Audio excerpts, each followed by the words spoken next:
Hello, good morning student. तो आज हमारा टॉपिक है एप्लीकेशन ऑफ ट्रिग्नोमेट्री।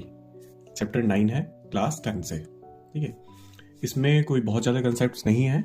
इसमें बस आपको कुछ पॉइंट्स पता होने चाहिए, जैसे कि what is horizontal level, what is line of site. Line of site, ऐसे लाइन ऑफ साइट होती क्या है वो आपको समझाएंगे इसमें। ठीक है, द हॉरिजॉन्टल लेवल क्या होता है, एंड एंगल ऑफ एलिवेशन। इसमें एक वर्ड आता है कि एंगल ऑफ एलिवेशन क्या होता है। ठीक है, एंड एंगल ऑफ डिप्रेशन। तो एंगल ऑफ एलिवेशन को अगर डिफाइन करना हो तो हम कैसे बोलते हैं कि भाई it is the angle formed by the line of site with the horizontal level. ठीक है, एक एंगल ऑफ डिप्रेशन है। ठीक है, इसके बाद अपना चैप्टर 10 हम स्टार्ट सर्किल कर लेंगे। तो फिलहाल इसको सब समझते हैं कि सब क्या होता है। ठीक है, तो इसमें क्या क्या था कि सबसे पहले एंगल ऑफ एलिवेशन। ठीक है, ये दो चीजें हैं, angle of elevation and angle of depression. तो एंगल ऑफ एलिवेशन क्या होता है कि जब हॉरिजॉन्टल लेवल, ठीक है, ये हॉरिजॉन्टल लेवल, इसके साथ में कोई लाइन ऑफ साइट से एंगल बने, वो भी अबव साइड, ठीक है, ऊपर वाली साइड में, तो फिर इस एंगल को बोलेंगे, जो एंगल थीटा होगा, कि this is angle of elevation. ठीक है, तो सीधा सिंपल सा क्या कंसेप्ट है, जब हम नीचे खड़े होते हैं ऐसे ग्राउंड पे, और ग्राउंड से ऐसे ऊपर की साइड देख रहे होते हैं ठीक है, तब हमारा एंगल ऑफ एलिवेशन बनता है। लेकिन एंगल ऑफ डिप्रेशन कब बनता है हमारा, जब हम ऐसे ऊपर कहीं खड़े हों छत पे। ठीक है, छत पे कहीं ऐसे करके खड़े हों, छत हो यहाँ पे करके खड़े हों, और यहाँ से कुछ नीचे की तरफ देख रहे हो, तब एंगल ऑफ डिप्रेशन बनता है। वो किसके साथ में बनता है, वो भी हॉरिजॉन्टल लेवल है, लेकिन ये हॉरिजॉन्टल लेवल फ्लोर वाला नहीं है। ठीक है, ये रूफ वाला हॉरिजॉन्टल लेवल है। यहां से बनता है एंगल ऑफ डिप्रेशन। ठीक है, ये वाला एंगल ऑफ डिप्रेशन है। ये बिलो साइड बनता है, नीचे की साइड। ये बनता है अबव साइड। ठीक है, सरफेस से ऊपर, ये सरफेस ऐसे नीचे की साइड। तो ये एंगल ऑफ डिप्रेशन और एंगल ऑफ एलिवेशन को आप समझते हो ऐसे करके। ठीक है, तो एंगल ऑफ एलिवेशन समझ में आ गया। जब भी एंगल ऑफ एलिवेशन वर्ड आपके क्वेश्चन में आए, तो यहां से हॉरिजॉन्टल लेवल और ऐसे ऊपर की साइड वो एंगल ऑफ एलिवेशन से आपको शो होना चाहिए कि कोई ऑब्जेक्ट नीचे है और हम नीचे से ऊपर की तरफ देख रहे हैं, तब हमारा एंगल ऑफ एलिवेशन बनता है। लेकिन एंगल ऑफ डिप्रेशन वर्ड अगर आए, तो फिर आप समझ जाओ कि आप भाई कहीं ऊपर खड़े हुए हो और आप ऐसे करके नीचे की तरफ देख रहे हो, तब एंगल ऑफ डिप्रेशन बनता है यहाँ पे। ठीक है, कुछ बच्चे यहाँ बना देते हैं, तो ये एंगल नहीं है, ये तो एंगल है विद जो भी ऑब्जेक्ट है, मान लो पोल होता है, तो पोल और लाइन ऑफ साइट के बीच का एंगल बोलेंगे इसको। लेकिन ये जो एंगल ऑफ डिप्रेशन होता है, ये हॉरिजॉन्टल लेवल और ये लाइन ऑफ साइट, इसको बोलते हैं लाइन ऑफ साइट। ठीक है, लाइन ऑफ साइट क्यों बोलते हैं, क्योंकि इससे हम देख रहे होते हैं, यहां से कोई किसी की आइज होगी, वो उसको देख रही होगी, तो ये लाइन ऑफ साइट, देखने वाली लाइन है। ठीक है, इमेजिनरी लाइन, ये रियल में नहीं होती। जब हम किसी को ऑब्जेक्ट को देखते हैं तो वहां कोई लाइन तो नहीं होती ना, वहां पे क्या एक इमेजिनरी लाइन होती है, जिसको हम लाइन ऑफ साइट बोलते हैं। ठीक है, कि ये लाइन ऑफ साइट है। ठीक है, तो ये लाइन ऑफ साइट होती है। इसमें यही सब वर्ड है कि हॉरिजॉन्टल लेवल, ठीक है, ये वर्टिकल लाइन है, ये इसमें एंगल ऑफ एलिवेशन, ये एंगल ऑफ डिप्रेशन। कंसेप्ट तो इसमें सब यही है। ठीक है, इसके बाद में जो इसमें थोड़ा बहुत आपको समझना चाहिए कि इसके क्वेश्चंस कैसे होते हैं। ठीक है, इतना सिंपल कंसेप्ट है तो इसके क्वेश्चंस कैसे होते हैं। तो क्वेश्चन इसमें क्या है कि इसमें दो तरह के कंसेप्ट हैं। एक तो सिंगल राइट एंगल ट्राइंगल के क्वेश्चंस होते हैं, एक होते हैं डबल राइट एंगल ट्राइंगल के क्वेश्चन। ट्रिपल वाले आपके सिलेबस में नहीं है। तो सिंगल वाले क्वेश्चंस कैसे आते हैं कि जैसे आपको कोई भी उसने क्वेश्चन दिया कि ये क्या एक पोल है। ठीक है, ये एक पोल है और ये यहाँ पे कोई ऑब्जेक्ट है, यहां से ये पोल के ना उसको देख रहा है, टॉप को। ठीक है, पोल के टॉप को देख रहा है ये वाला एंगल, तो फिर उसका एंगल बन रहा है। उसने एंगल आपको कितना ही बता सकता है कि 30 बन रहा है, 45 बन रहा है, मतलब उन एंगल्स को बताएगा वैसे ज्यादातर जो आपको टेबल्स में याद होते हैं। ट्रिग्नोमेट्री टेबल हमने याद की थी ना, तो ये उन एंगल्स को बताता है। जैसे आपको बता दिया कि 30 डिग्री एंगल पे कोई पर्सन है, यहां से वो उसको देख रहा है, ठीक है, पोल के टॉप को, तब एंगल 30 बन रहा है। अब वो क्या करेगा, इनमें से कोई भी एक चीज, या तो ये दे देगा या ये, इनमें से कोई भी एक डिस्टेंस आपको देगा, या तो हाइट ऑफ पोल दे देगा, या फिर ये distance between base of pole from the object था या पर्सन था, जो भी था यहाँ पे। ठीक है, वहां तक की डिस्टेंस कितनी है, तो उसने बता दी कि जैसे कि चलो बेस डिस्टेंस लेना हम इसमें, तो बेस डिस्टेंस जैसे कि इसने बोला कि 15 मीटर है। ठीक है, 15 मीटर दूर से कोई पर्सन इसको देख रहा था, तो अब बताओ कि इसकी हाइट कितनी होगी। ऐसे क्वेश्चन इसमें आते हैं। हो सकता था कि मैं 15 मीटर यहां पे नोट कर देता या यहां कर देता, कहीं भी इसमें क्वेश्चन क्या देखने को मिलेंगे कि आपको जब एक सिंगल राइट एंगल ट्राइंगल है, तो उसमें एक एंगल होगा और आपको इन तीनों में से कोई भी एक डिस्टेंस जरूर गिवन होगी। ठीक है, तो आपको क्वेश्चंस कैसे अटेम्प्ट करने हैं, ठीक है, जो भी जहां भी गिवन हो आपको वहां पे नोट कर देना है। उसके बाद में आगे क्वेश्चन कैसे करना है, तो आपको निकालना है जैसे h, ठीक है, हाइट ऑफ पोल। हम चाहे तो इसको भी निकाल सकते हैं। ठीक है, मान लो ये इसको निकलवाएगा आपसे कब, वो जब ये कोई वायर होगा, मान लो वायर बांधा होता हमने ऐसे पोल से ग्राउंड पे, तो फिर वायर लेंथ ऑफ वायर भी वो पूछ लेता। ठीक है, तो दोनों निकालेंगे हम इसमें।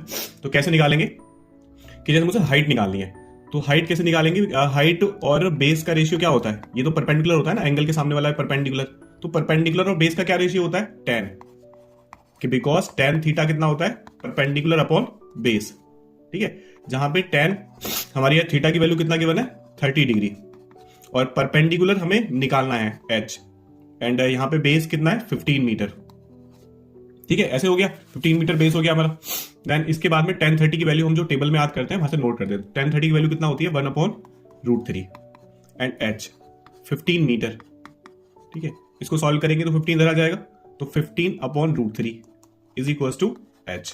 अब आप जब भी कभी √3 नीचे होता है तो हम क्या कर लेते हैं, उसको रेशलाइज कर लेते हैं, तो √3 से मल्टीप्लाई कर लेंगे तो कितना आ जाएगा, ये आ जाएगा 15√3/3, 3 से कट हो गया, तो h की वैल्यू फाइनली आ गई हमारी 5√3 मीटर, ठीक है, क्योंकि क्वेश्चन मीटर में चल रहा था तो मीटर में आ जाएगा, ठीक है, सिंपल सा क्वेश्चन ऐसे हो जाता है, ठीक है, इजी है। लेकिन अगर इसी क्वेश्चन में हमें ये निकालना होता, ठीक है, और ये गिवन होता, ये भी निकालना हो या यही निकालना हो, तो अब आपको देखना है कि हमें ये निकालना है, ये तो हाइपोटेन्यूज होता है, 90 के सामने वाली एंगल को हाइपोटेन्यूज, साइड को हाइपोटेन्यूज बोलेंगे, तो हाइपोटेन्यूज निकालना है, बेस गिवन है, तो कौन सा रेशियो है जिसमें हाइपोटेन्यूज और बेस आता है, तो आपको याद आएगा, अगर आपने याद कर रखा है तो कॉस थीटा होता है या सेक थीटा होता है, तो आप इसमें कॉस या सेक में से कुछ भी यूज कर सकते हो। तो जैसे आपने कॉस को यूज किया कि बिकॉज कॉस थीटा कितना होता है, कॉस थीटा होता है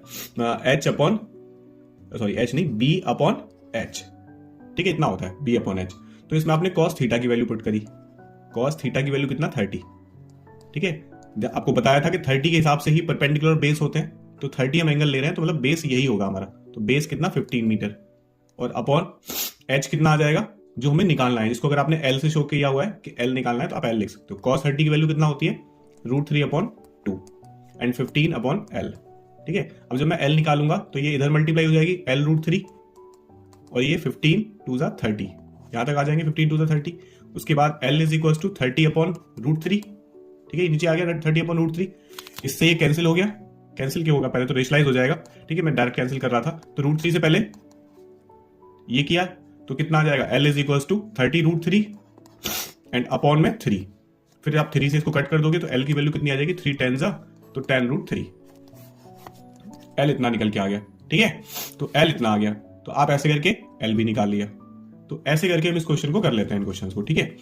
इसके बाद में आगे के क्वेश्चन हम कैसे करते हैं, जैसे इसमें सेकंड टाइप का क्वेश्चन क्या है कि अगर 2 राइट एंगल ट्राइंगल्स हो, ठीक है, 2 राइट एंगल ट्राइंगल्स हो, जैसे कि एक क्वेश्चन हमने बनाया कि ऐसे करके क्वेश्चन आ सकते हैं, यहाँ पे 2 राइट एंगल ट्राइंगल है, तो पहले यहाँ पे अब क्वेश्चन की लैंग्वेज कुछ भी हो कि यहाँ पे कोई पहले पर्सन था ए पर, ठीक है, यहाँ पे कोई पोल है, ठीक है, वो पहले इस पोल को देख रहा था तो एंगल उसका 60 डिग्री बन रहा था, उसके बाद में वो इस पॉइंट से थोड़ा सा पीछे हो गया तो तब उसका एंगल 30 डिग्री बनने लग गया, ठीक है। ऐसे उसने एक लैंग्वेज हमने बना ली कि पहले कोई एक पर्सन ए पे खड़ा हुआ था तब उसका एंगल 60 डिग्री बन रहा था एक पोल का, देन उसके बाद में जब वो क्या हो गया, यहाँ पे बी पॉइंट पे आ गया तब उसका एंगल कितने बनने लग गया 30 डिग्री।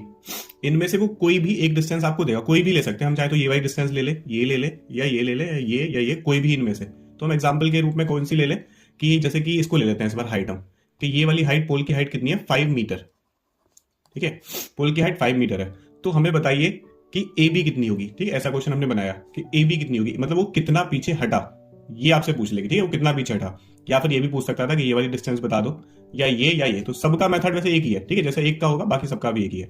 आपको बस करना क्या है कि इसमें 2 ट्रायंगल बने हैं, तो इसका भी एक नेम लिख लेते हैं, इसको लिख लेते हैं OP, ठीक है, इसका नाम OP लिख लेते हैं। तो सबसे पहले जो 2 ट्रायंगल हैं इनमें से आपको एक ट्रायंगल लेना है कि इन ट्रायंगल OPA, पहले हमने एक ट्रायंगल लिया, ठीक है, पिछली बार 2 ट्रायंगल नहीं थे तो हमें नेम लिखने की इतनी ज्यादा नीड नहीं थी, इस बार 2 ट्रायंगल हैं तो इसलिए हमें बताना पड़ेगा कि कौन से ट्रायंगल में हम पहले वर्क कर रहे हैं, तो OPA में वर्क कर रहे हैं, ठीक है। तो फिर इसमें OPA में मुझे ये रिलेशन लगाना है P और B का, तो जो कि tan में होता है, because tan theta is equal to कितना होता है P/B, और ठीक है P/B होता है, तो जिसमें से कि tan थीटा की वैल्यू हमारी कितनी 60 डिग्री और P कितना 5 मीटर, एंड बेस हमें निकालना है एक तरह से, ठीक है, ये B हमें निकालना है, इसको मैं बेस को AOB बोल सकता हूँ, AO, ठीक है, इसकी लेट करने की जरूरत नहीं पड़ेगी, AO। तो यहाँ पे जब tan 60 की वैल्यू हम पुट करेंगे कितनी आ जाएगी, tan 60 की वैल्यू होती है √3 5/AO। उसके बाद इसको इधर सॉल्व करेंगे, AO इज इक्वल टू 5/√3, रेशलाइज कर लें इसको यहीं पे, ठीक है, तो ये रेशलाइज हो गया, तो कितना आ गया, AO की वैल्यू आ गई हमारी, AO की वैल्यू आ गई 5√3/3, ये इससे यहाँ पे कैंसिल नहीं हो रहा इसलिए वैल्यू इतनी आ गई मीटर में, ठीक है। इसके बाद हम क्या करें, अब दूसरा वाला ट्रायंगल हमें लेना होगा। पिछले आज पहला क्वेश्चन था हमारा, उसमें एक ट्रायंगल था, एक के बाद ही काम फिनिश हो जाता है, लेकिन यहाँ पे क्या होगा, दो दो ट्रायंगल है, तो कम से कम हमें दो दो ट्रायंगल ही लेने होंगे। तो इन ट्रायंगल, दूसरा ट्रायंगल हमारा क्या आ गया, इन ट्रायंगल, दूसरा ट्रायंगल का नेम क्या हमारा, B P O,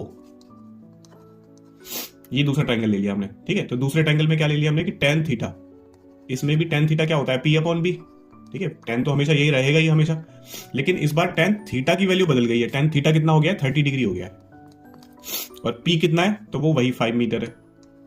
and base कितना है, तो बेस इस बार ये है ना, क्योंकि हम ये वाला ट्रायंगल ले रहे हैं बड़ा वाला, तो बेस हमारा ये होगा बी ओ, ओके, ये बी ओ आ गया। उसके बाद टेन 30 की वैल्यू कितनी होती है, 1/√3, ठीक है, और ये 5/BO आ गया। जब इसको सॉल्व करेंगे तो BO इज इक्वल टू कितना हो जाएगा, 5√3 मीटर। तो BO इतना आ गया, ठीक है। आप सोच के देखो कि BO, हमारे पास BO कितना है, 5√3, ठीक है। एंड AO कितना है, यहां से लेके यहां तक, ये पूरा तो कितना है, 5√3, और ये यहां से यहां तक कितना है, 5√3/3। तो फिर AB कितना होगा, तो AB के लिए आप क्या कर लोगे, माइनस कर दोगे, ठीक है। तो इसमें से अगर हमें AB निकालना है तो आप क्या करोगे, ये पूरी 5√3 में से माइनस कर दोगे ये 5√3/3 को।